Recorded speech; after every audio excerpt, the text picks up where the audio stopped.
Hi friends, இந்த உமனுக்கு அவங்க ஃபோன் மேல இருக்க லவ் நெக்ஸ்ட் லெவல் அப்சஷன் தான். ஒரு நாள் குளிக்கும் போது கேர்லெஸ்ஸா கை தவறி ஃபோன் பாத் ஸ்டெப்குள்ள விழுந்துருது. அந்த ஃபோனை அவசரமா எடுத்துட்டு போய் ஹாஸ்பிட்டல் அட்மிட் பண்றாங்க. அந்த டாக்டரும் அந்த ஃபோனை செக் பண்ணிட்டு அது இனிமே பொழைக்காதுன்னு சொல்லிடுறாரு. அடுத்து அந்த ஃபோனுக்கு ஒரு ஃபியூனரல் நடத்துறாங்க. அதை பார்த்துட்டு அவங்க ஃப்ரெண்டு ஒரு புது ஃபோனை கிஃப்ட் பண்றாங்க. அந்த லேடியும் சந்தோஷத்துல பழைய ஃபோனை மறந்துடுறாங்க. அதுவே இந்த லேடியும் ஒரு போஸ்ட் போடுறாங்க. ஆனா அவங்க ஃப்ரெண்டுக்கு வந்த லைக்ஸை விட அவங்களுக்கு கம்மியாக வந்திருக்குனால அவங்களுக்கு சாட்டிஸ்ஃபேக்ஷனே இல்லாமல் இருக்கு. அவங்க ஃப்ரெண்டு போடுற போஸ்ட் எல்லாம் ரீக்ரியேட் பண்ணி போடுறாங்க. ஆனா அவங்களுக்கு நினைச்ச மாதிரி லைக்ஸ் வரல. இன்னும் எக்ஸ்ட்ரீம் லெவலுக்கு போயிட்டு நல்லா செம சூட்ல பீச்ல உட்காந்து ஒரு போஸ்ட் போடுறாங்க. நிறைய லைக்ஸ் வருது. ஆனா இன்னும் அவங்க சாட்டிஸ்ஃபை ஆகல.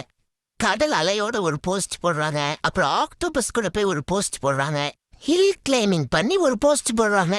எதுவுமே அவங்கள சாட்டிஸ்ஃபை பண்ணாததுனால ஒரு ரெஸ்ட்ரிக்டட் பிரிட்ஜ்ல நின்று கீழே இருக்கிற crocodiles பார்த்துட்டு ஒரு செல்ஃபி எடுத்து அதை போஸ்ட் போடுறாங்க. போடும்போது கரெக்டா கீழே விழுந்துடுறாங்க. ஆனா கீழே போகும்போதே அவங்களுக்கு 10,000 லைக்ஸ் ரீச் பண்றதை பார்த்துட்டு சந்தோஷமா போய் சேர்ந்துடுறாங்க. லைஃப் ரிஸ்க் பண்ணி லைக் வாங்குறாங்க. இந்த வீடியோ பிடிச்சிருந்தா மறக்காம லைக் சப்ஸ்கிரைப் பண்ணிட்டு கமெண்ட்ல சொல்லுங்க.